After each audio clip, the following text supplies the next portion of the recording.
Hey everybody, it's Romania Black, and I am ready for today's episode of My Hero Academia.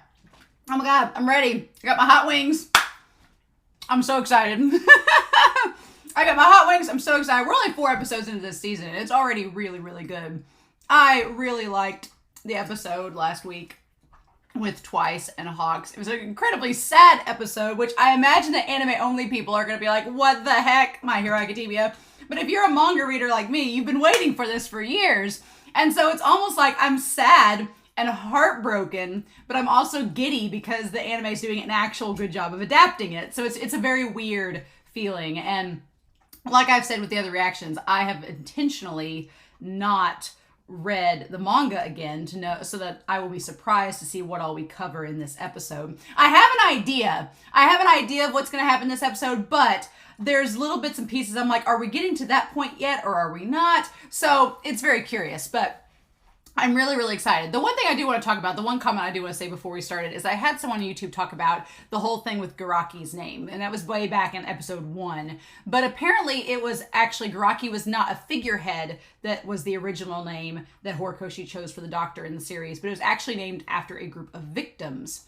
And they were basically Chinese test subjects during Japan's history, which is a very touchy and sensitive thing in general. So I'm like, why did you do that, Horikoshi? But apparently, there's never been a proper apology given to the Chinese people for that time, and the textbooks, according to this commenter, don't really discuss it. It's kind of one of those swept under the rug historical events, and I'm like, oh, don't worry, the U.S. has lots of that, so we know all about it, know all about sweeping stuff under the rug of history, right? But I thought that was rather interesting, and it does bring up a really good point in that a lot of times situations like this happen and you don't really think that it's a big deal until you have like a family or personal connection to it, and then it is a big deal. So again, it's very concerning that Horikoshi thought that was even going to be remotely something that would work out, but I don't know. All I know is that it is actually really hot here, and this shirt was a bad idea because I'm already sweating, and eating these hot wings was not a great idea on top of that. So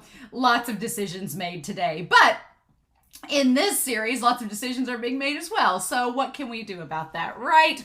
But in any case, I'm really excited to see what all gets covered in this episode, what ends up happening. I can't wait. So we'll see, right? So let's not waste any more time. I'm so excited to see what goes down and go from there, right? So we're going to start My Hero Academia Season 6, Episode 4. And we're going to do that here in 3, 2, 1, and let's go.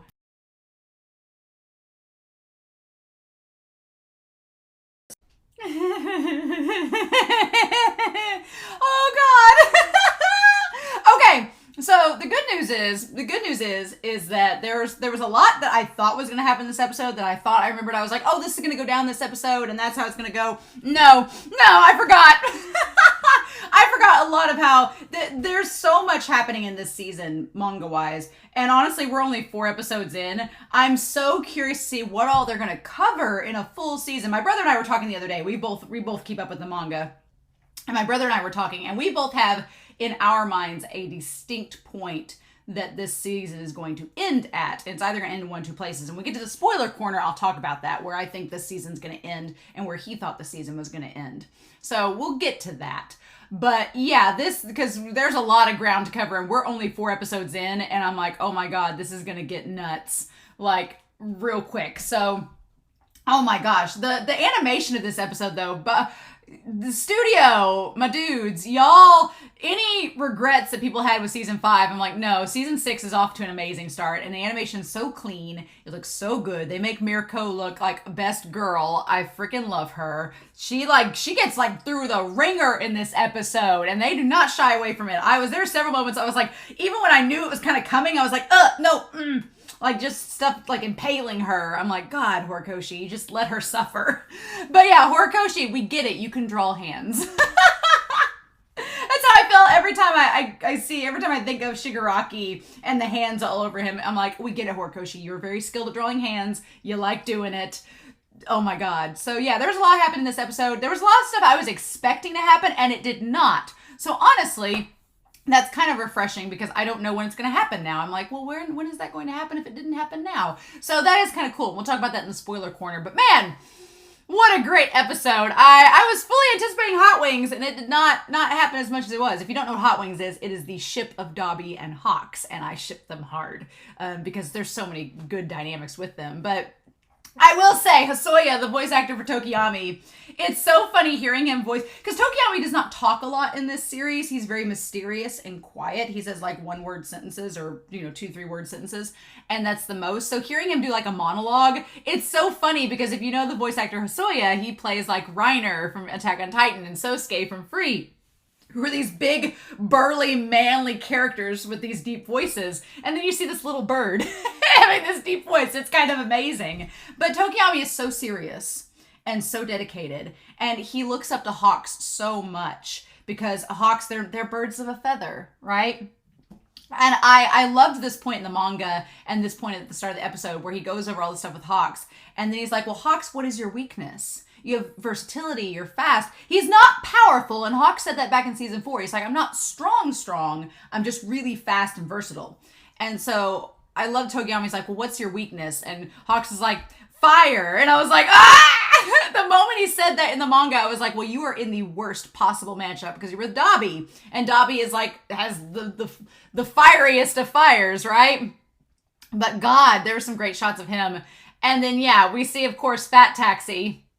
I love Fat Taxi. I loved, in the last episode during the spoiler corner, I was like, I kept thinking there was more that were embedded into Fat Taxi, and we have it here with Tokiyami and Kaminari and Shumage and then Mudman. We have them like him just carrying him through. I always feel like Fat Taxi, like, I always can never gauge his size. Like, sometimes I feel like he's the size of a normal human being, and sometimes I feel like he's ginormous. So I love the little tie-in joke where they're like privately owned Fat Taxi, like you ain't not for hire, right? That part was really funny.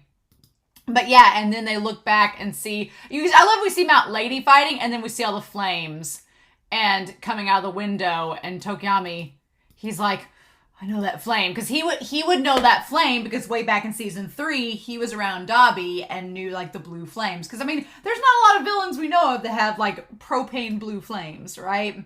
He's like, don't tell me. And then we have our intro, our cartoony fun intro, ha ha ha. That's not surely masking the deep darkness within this season. So yeah, and then God, they did an excellent job of animating poor Hawks, like just being, he's like, I can't believe you killed him and you call yourself a hero, like with the flames. And the thing about it is, again, God, there's so much to talk about in the spoiler corner, but the way they animated poor Hawks, he's like, my back's on fire. Yeah, his feathers are just flammable, and they're just like, the idea of your back being on fire, and he's trying to stop, drop, and roll, and it's just not being effective, right? Him being like, God, what do I do? And he's like, I can't believe you killed twice. And they actually, yeah, they fully showed us. I didn't think they were going to show us the body, but yep, nope. We can't say no body, no death. Not in this case. Nope, twice is donezo. And then Hawks being like, is that the face of someone who's sad, whose friend was just killed? And Dabi smiling. Oh my God, smiling with those eyes. And he's like, don't say that. It's mean. It's like, my tear glands were burned, so I can't cry. Which is, in itself, a really sad thing, too, when you think about it. That Dabi can't cry. He literally is incapable of crying because his tear glands were burnt. That's a bit disturbing, actually. So that part's really creepy. It's like, oh no. And so he's like, no, if twice were here, then with his quirk, my dream could have a better chance of coming true. He's like, so of course I'm sad. And I just love that he makes the flames fiery. And he's just like, I'm really sad. He's like, look how torn up I am. He's like, I can't cry about it. So this is how I'm going to grieve, is just making all these flames come out. And Hawks is like, oh God. He's like, can't do anything. And he's like, I looked up all of the League's history in my espionage research. I could find out everything except stuff on you and Shigaraki. You two are the only ones I couldn't find anything about.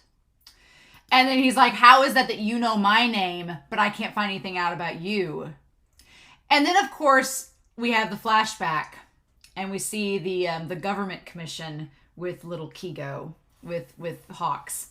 And he's like, you're going to say goodbye to that name and basically become a spy working for us. And he's like, you'll be a special hero. And this kid had to have been, like, Hawks had to have been like 10 years old when that was going down. Like, he doesn't look very old at all. Right? And his clothes are kind of tattered. So it kind of makes you think that he doesn't have like a good home life. Like, he doesn't, his jeans are tattered and ripped. It looks like he's just kind of like not a good home life. Right? And then you see him holding the Endeavor doll. And he's like, the training will be tough, but could you handle it? And he nods. And I love that he looks at this little Endeavor doll and he says, could I become a hero like him and get the bad guys? Like, and like his shirt has like the little rips so his wings can come out. And he says, well, I'd be able to cheer everyone up like he did when he saved me. So Endeavor's a hero to him. It's his, just like he said in season 4, he's like, Endeavor's his hero. He's the one he looked up to ever since he was a kid. And then, of course, the safety commission is like, oh, yeah, you'll become a hero. Sure, you can become like Endeavor, of course. And then he smiles at that with the little doll. And then we cut back to him, and he's like, who the hell are you? And Dabi's like, oh, well, I guess I'll tell you. And he tells him.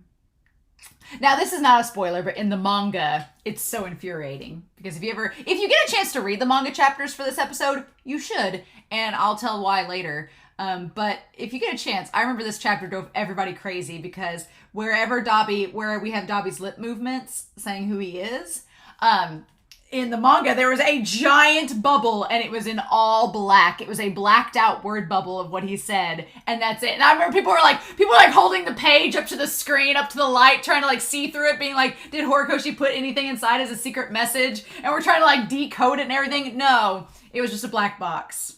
That's it. Oh man, it drove everyone crazy, this chapter. And I remember, and just seeing Hawks being like, oh my God. And he says, more than twice, more than the League. You should have been marking me. You should have paid attention to who I am. The League, Shigaraki. He's like, I didn't care about them from the start. They're just a means to an end. He's like, they're to Dabi, they're just a means to an end. He's like, I'm just with the League because they're going to help me get my mission accomplished. He's like, I don't care about any of them. He's like, the world can change because of a single obsession of one person. Which is so true, and it instantly makes me think of All for One, right? Because one person with one obsession can change the world. It makes me think of All for One because he was one guy that wanted to become a villain, and he changed everything. And with his obsession. So yeah, Dabi's not off the mark, right? There are no such things as real heroes in this world.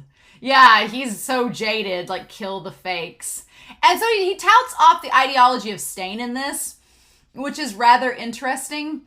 There's a little bit about it in the spoiler corner that I want to talk about, but basically he's touting that he wants to kill all the fake heroes like Stain, but there's a huge difference, and the difference is that Stain did believe they were real heroes, but they were very, very few and far between, and the fake ones needed to be getting out of the way. Like, All Might was the only real hero he considered in the current system, whereas Dabi is like, no, I'm kind of like Stain, that I want to get rid of the fakes. My thing is just every one of y'all is a fake. So it's like, there's no true hero. Y'all are fake, so y'all need to go. Y'all a bunch of hypocrites. So that's Dabi. Dabi's kind of like touting to have the will of Stain, but not really. It's a little bit different.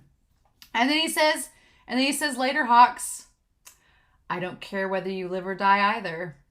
And then we cut away and we don't get any more from that. That's so frustrating. I was all set. I had my hot wings out. I was ready to go. I was ready to eat and have fun. Nope.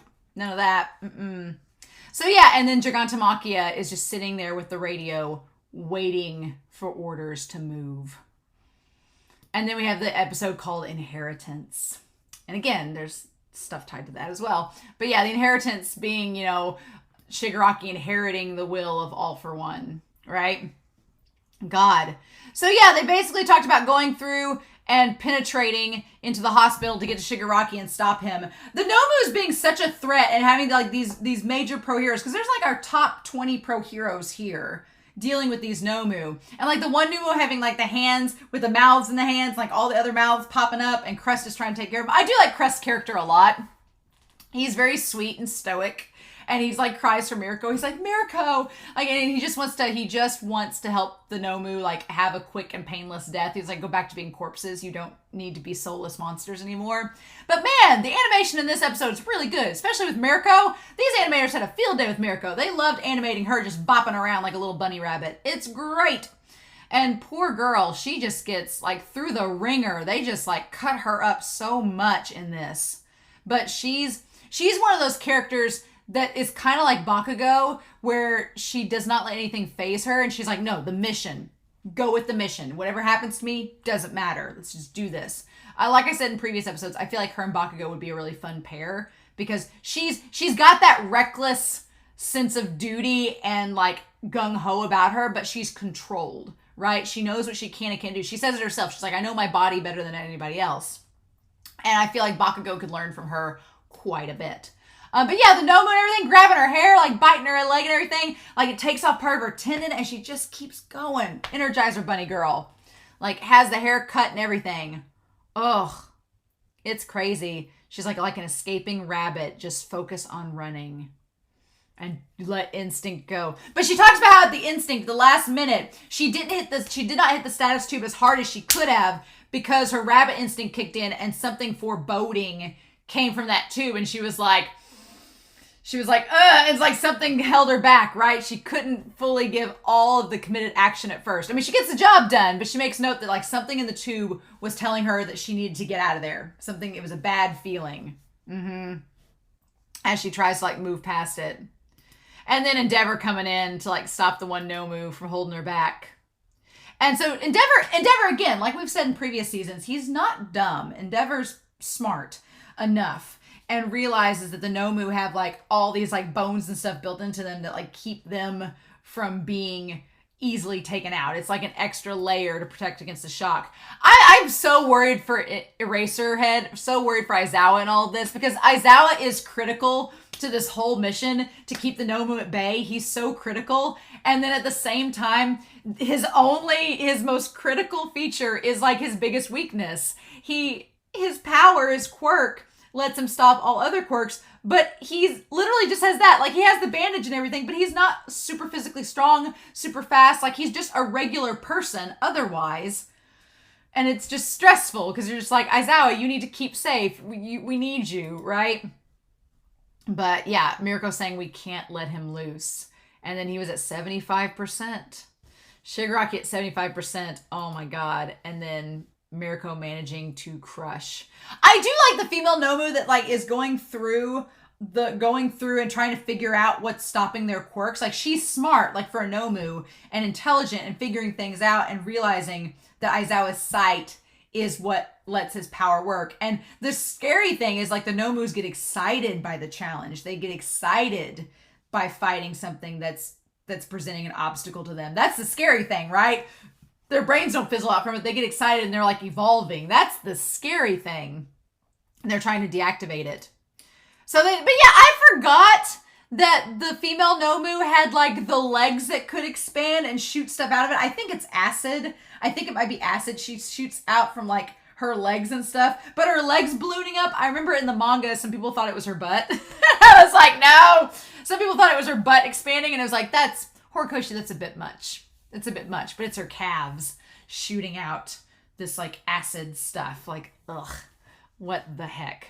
But yeah, which is presenting a problem. And then yeah, the Nomu they're just keep on going. They're extremely durable. But she manages, Mirko, girl, MVP of this arc. She's like just smashing that in that test tube and gets sent back with Endeavor. And you know what? I'm not a big Endeavor fan, if I'm being totally honest. I'm not a stan of Endeavor. I appreciate his atonement arc. He's not redeeming himself. He's trying to seek atonement.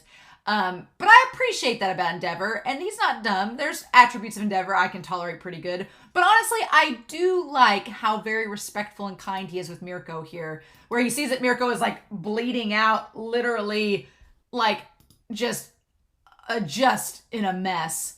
And he says, I'll cauterize your wounds. You need to bear it. And I love that he carries with him a flame handkerchief, that he just carries that with him for reasons that in case of something like this happens, but he gives it to her to put in her mouth. I love that it has flames on it. It's kind of funny. But yeah, but he does that and he gives it to her and then cauterizes her wounds and he notices how much Mirko took on. He's like, you've helped me not only at Kyushu, but now here as well. And he's like, I owe you again. And I like that Mirko in that moment, he says, don't die. And she's like, did I do something? And what it was at Kyushu, that was when at the end of season 4, when Dabi shows up to battle Endeavor. Endeavor, like, he lost sight of himself and Mirko came in to, like, get Dabi to go away. And so he said he owed her for that. So, and Mirko didn't even remember it. She was like, it's good that Mirko, she doesn't, like hold things down. She doesn't remember them. It's like, nah. She lives in the moment, right? Neither in the past nor future.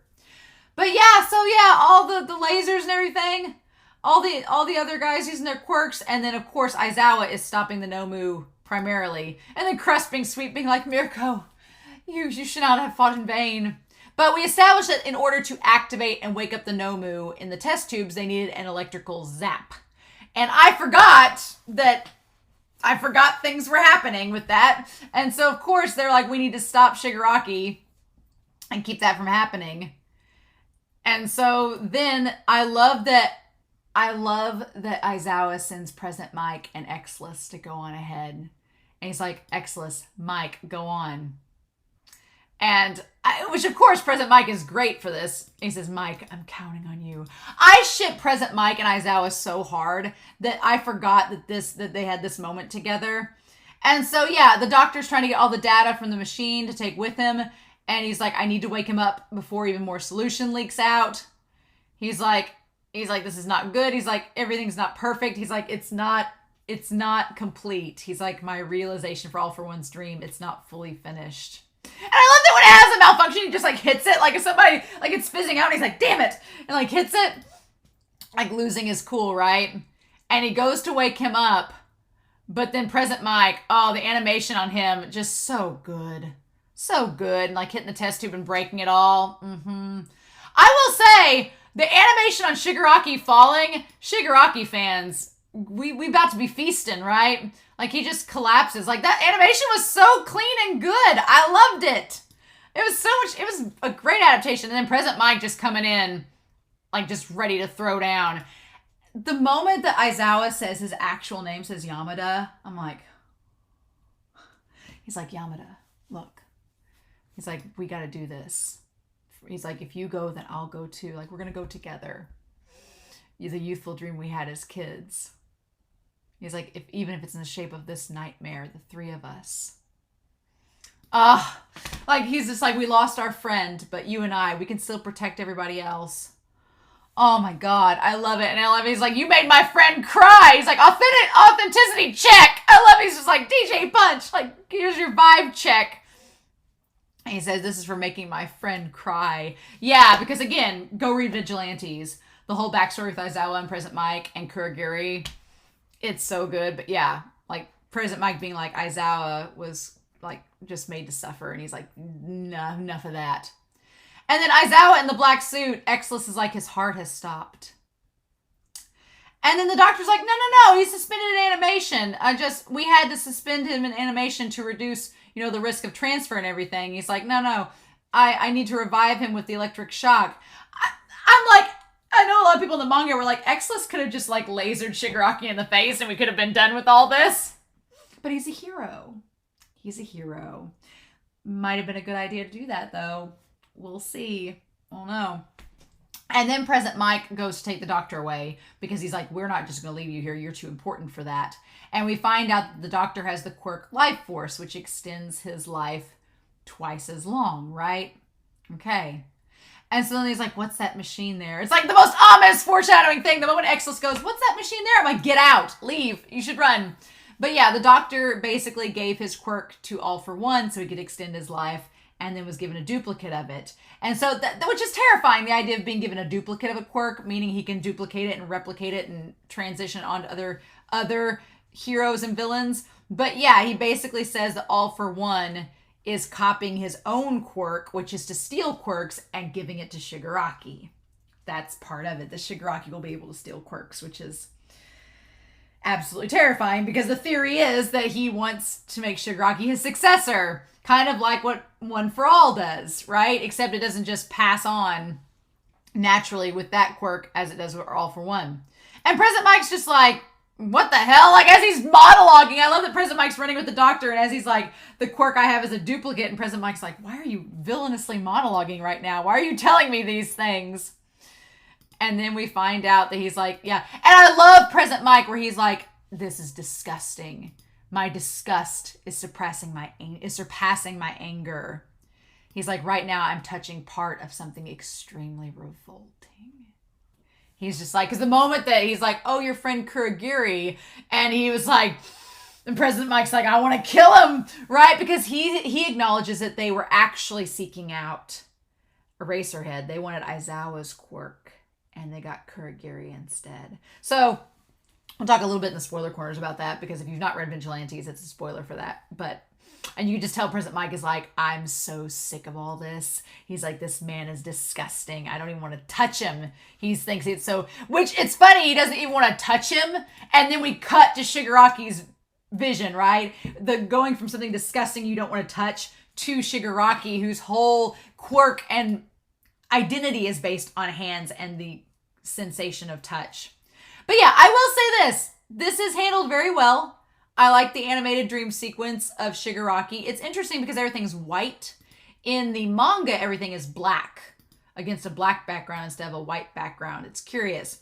I would, again, go recommend that you reread. You should go read the chapters that this episode is based off of, because the Horikoshi's illustration of Shigaraki entering this dreamscape and all the hands and everything, it is absolutely gorgeous. Like the illustration is beautiful in the dream sequence. It's so well done. So if you get a chance to go read it, I highly recommend it. It's pretty darn good. But yeah, this place is Shigaraki's dream, and it's all the buildings, the city and everything, but he's floating in a deconstructed version, and there's the hands everywhere, and there's hands coming out of the ground. The idea, it's so interesting because Shigaraki's whole thing is that no one wanted to touch him because he was like unsightly, and then no one could touch him because he would destroy things. And so, but the sad thing is he needs to be held. He was, of all the villains we've met so far, he's the one that most needed to be reached out to and given a hand, given a hug, given an embrace. And he was denied all that. And now here we are. But Shigaraki, and then he sees Hana. And the sad thing is he sees his mother and his sister, and his sister's like, I'm cheering you on. And then she apologizes for getting him in trouble, and has the picture of Shimura, of Nana, with him. And he says, oh, I don't care about that anymore. Like him saying, oh, that thing I was mad at you as a kid, I don't care about that anymore. It's gone. And he looks so soft where he's like, nah, it doesn't matter anymore. He when he reaches his hand through his hair, it's like so soft. It's so weird to see Shigaraki like that. It's so strange. I'm like, I want to take a picture of it. It's just like, why we have this, like, his hair looks so floofy there. Just seeing Shigaraki looks so soft there. Again, if you're a Shigaraki fan, you are feasting. And then he sees his mother, and she has the salve to, like, put on him. She's like, do you still want to be a hero? She's like, and he's just looking at her. And when she looks back at him, she's like, we don't know what you're allergic to. It sucks, huh? And we see him as a child, right, with the black hair. And he says, oh, I'm fine now, Mom. But he still has, like, the same cuts and everything. And then he sees his father. And his father's mad. And then we go from seeing his father and Tenko with, like, the black hair to seeing him a little bit older with the hair starting to turn white. And him, like, having that villainous stare and going to kill him. And he puts the hands up and destroys him. Mm-hmm. And it, like, shows him going from childhood to adulthood. And then he sees All for One. And he's like, you look like Kurogiri now. Your head's all blurred out. And he's like, come here. And it's because he wants him to come here. He wants to it's almost like he's transporting him to want to go there so that he can give him the quirk, right? He's like, anticipating his own defeat, he entrusted everything to his successor and decided to pass his quirk on to him. Yep, just like me. Mm-hmm. He kept a duplicate and decided to give the original to Tomura. And I love the symbolism of the hands. The hands of his father's hand coming out and covering his face, his grandparents and everyone holding him back, and his father reaching out to stop him, saying, don't go near. And then Nana coming up and having the head pat where she's like, stop, Tenko. She's like, don't forget. Don't forget us. And what Nana wants him to remember, the vision of Nana, is like, don't forget that you wanted to be a hero. But Shigaraki shrugs that all aside. He's like, no. He's like, no, I don't. And the moment he grabs his dad's hand, destroys it. And then, like, Nana, as she disintegrates, she looks so sad. The moment he's like, no, I'm discarding all of that. He's like, don't hold me back anymore. Don't reject me anymore. Because that's the thing. It's the craziest thing is that even though he had all these hands on him, all these hands, they were all holding him back, and they were simultaneously holding him back and rejecting him. Holding him back and rejecting him and who he was. And he decides to just take it all away and just go with the man that embraced him. And now here's the thing. I had some people like in the manga saying like, why didn't Exilus just instantly like laser him in the face and kill him? That could have been the thing, but I think this all happens within seconds. And so Exilus just had no clue what was going on. Like the little thing that jolts him. Yeah, he's like, don't reject me anymore. Oh my God. You all have no idea. Say no more. Say no more. All I'm going to say is I'm really excited for next week. Really, really excited. So I do want to talk spoilers. I know this is a very short discussion for the overall episode, but if I say any more, I'm going to spoil things. So I'm not going to. So I do want to talk some spoilers. So I'm going to touch briefly upon that. But all I will say is I am very, very, very excited for next week. And I really enjoyed this episode. It was a lot of fun, a lot of symbolism, a lot of great stuff for Shigaraki. Just overall, the chapters so far in this series have been animated wonderfully. So we'll see though. So I'm going to talk spoilers, but if you aren't sticking around for the spoiler corner, I hope you all have a wonderful week. Please stay safe, take care, and yeah, I'll be back next week with more My Hero Academia. Spoiler talk. Okay, so I had fully anticipated in this episode, I've got my hot wings ready. I fully anticipated that we would have Tokiyami coming in, saving Hawks. Thought that was happening this episode. I thought we'd have Tokiyami like popping out of Fat Gum and going to save Hawks. Didn't happen. I'm assuming that's going to happen later, but I thought it was going to be this soon, but it was not.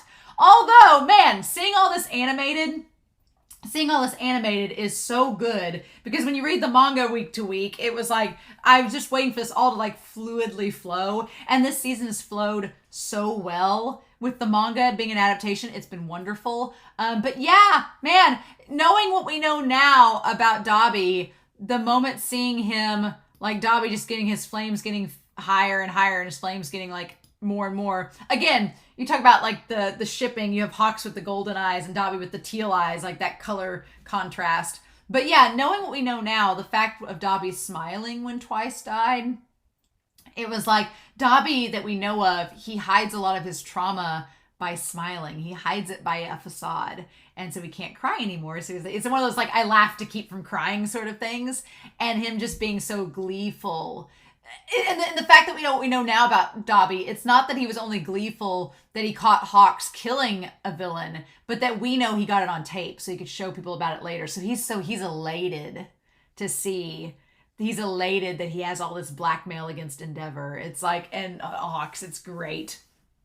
But also, you know, he's kind of deranged, and when he can't grieve, he smiles through it, and it's like, oh my god. Again, they handled the part where he reveals his name very well, and he's so sad. They handled it very well. I'm so waiting for the Dabi dance. It's going to be glorious. It's probably going to happen like around episodes 8 or 9 or 10, or it'll happen by the mid-core. I think Dabi's dance is going to happen mid-core.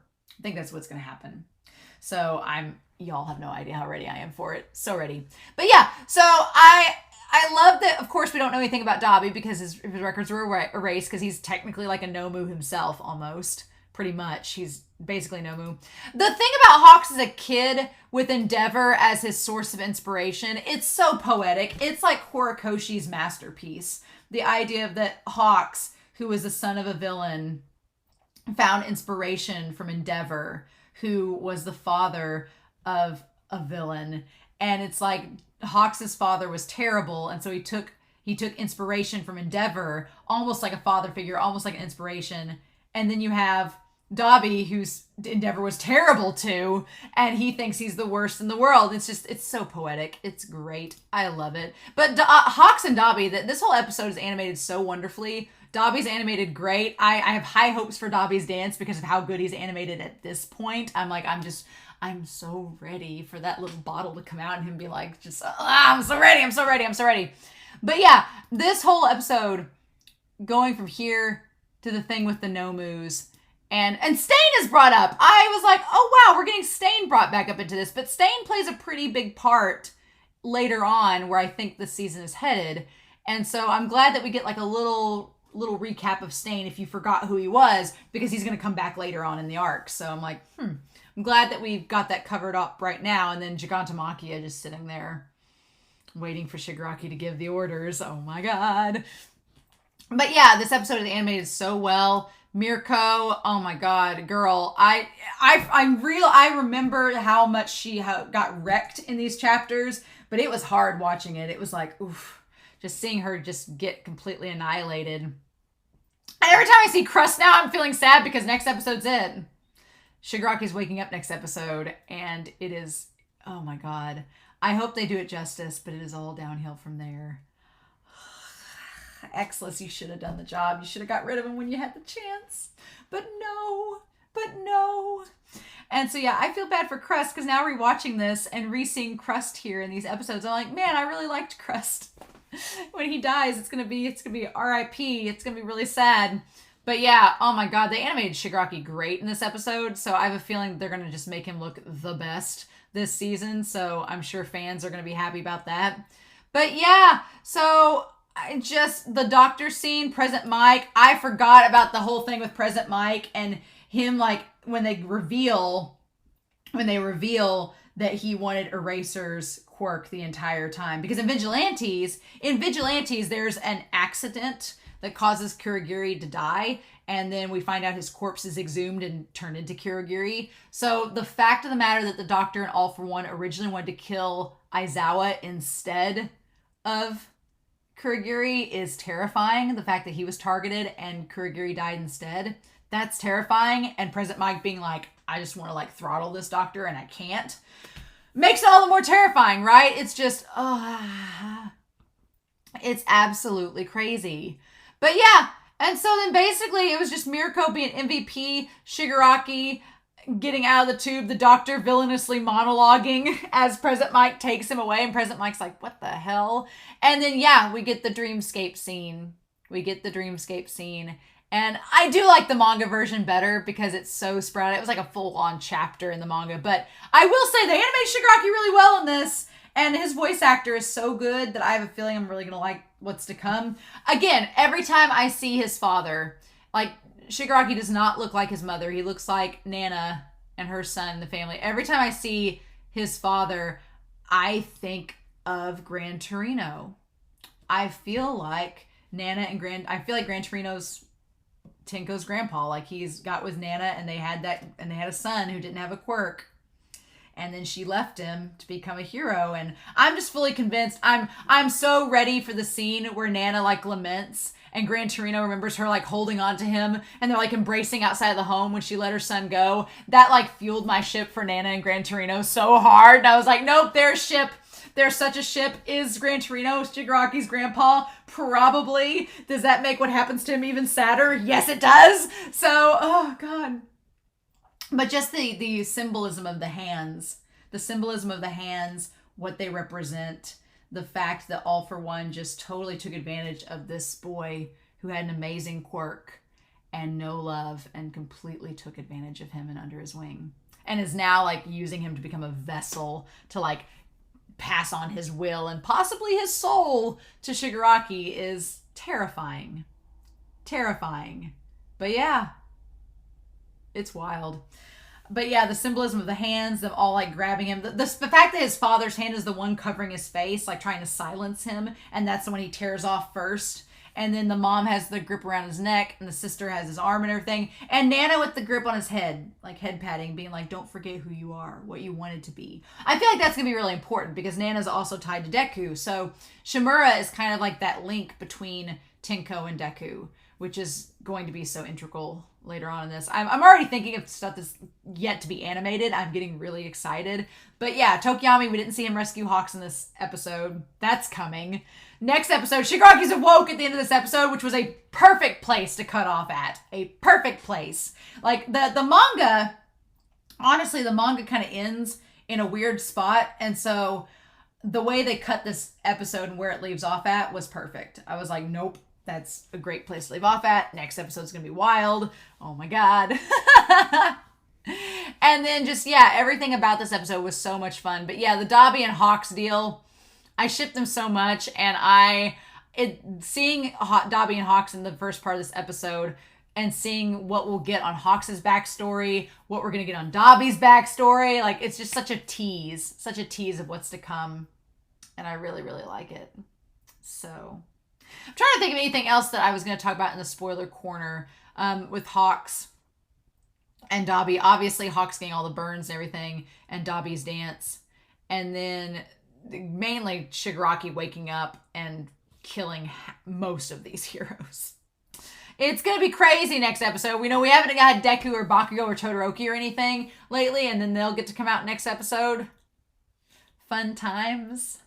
Things are about to get, this was like, as much as crazy as it seems, this is the calm before the storm, if you can believe that. And so I've been really, really happy with how this season has been so far. We're only 4 episodes in, and we've hit some amazing beats, and it's only going to get crazier from here. So, but yeah, so I'm really excited to hear your thoughts below, to hear what you all have to say. I'm very curious for your thoughts. This episode was so fast-paced and good. I really enjoyed it. But yeah, I'm excited to hear your thoughts down below. I hope you all have a wonderful week. Please stay safe. Take care. And yeah, I am so excited to be back next week with episode 5 of season 6 of My Hero Academia. Bye.